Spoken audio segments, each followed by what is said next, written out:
See, here is a good problem based on law of conservation of linear momentum for inelastic collision. Now see, here it is a small block. A spherical object of mass m is projected with a velocity u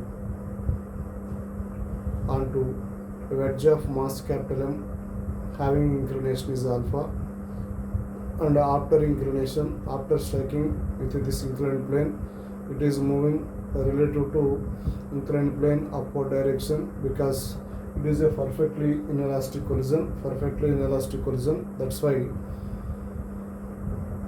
after impact the velocity of two bodies are wedge is moving with a velocity v2 with respect to ground, and this body is moving, the spherical object after striking moving due to perfectly inelastic collision parallel to the inclined plane upward direction.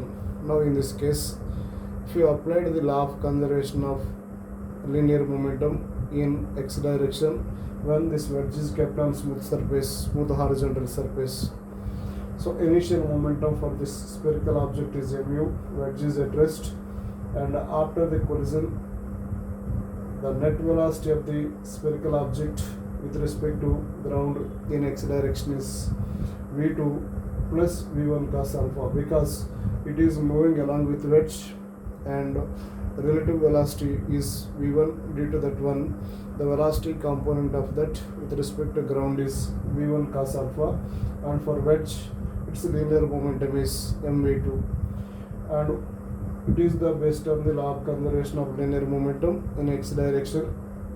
So here along the common tangent direction, after impact the velocity of first body does not change because there is no collision parallel to the inclined plane in that case. So for the first body spherical object, initial velocity component is u cos theta parallel to inclined plane upward direction, and after impact v1, and its v2 component parallel to the inclined plane upward direction is v2 cos theta. By using these two equations we can calculate, see, and after simplification of this equation, if you substitute v1 value in this equation, then we get this equation. Here after simplification, the velocity of wedge and velocity of the spherical object after impact are given by these two equations. So, after impact, remember it is important point, after impact the body is moving upward direction with a velocity v1 parallel to the inclined plane upward direction. That's why the velocity component in the direction of inclined plane for the body spherical object is constant. Initial before impact and it is the after impact, the velocity component should be same. And remember, now here by using two equations we can calculate the velocity of first and second body after impact.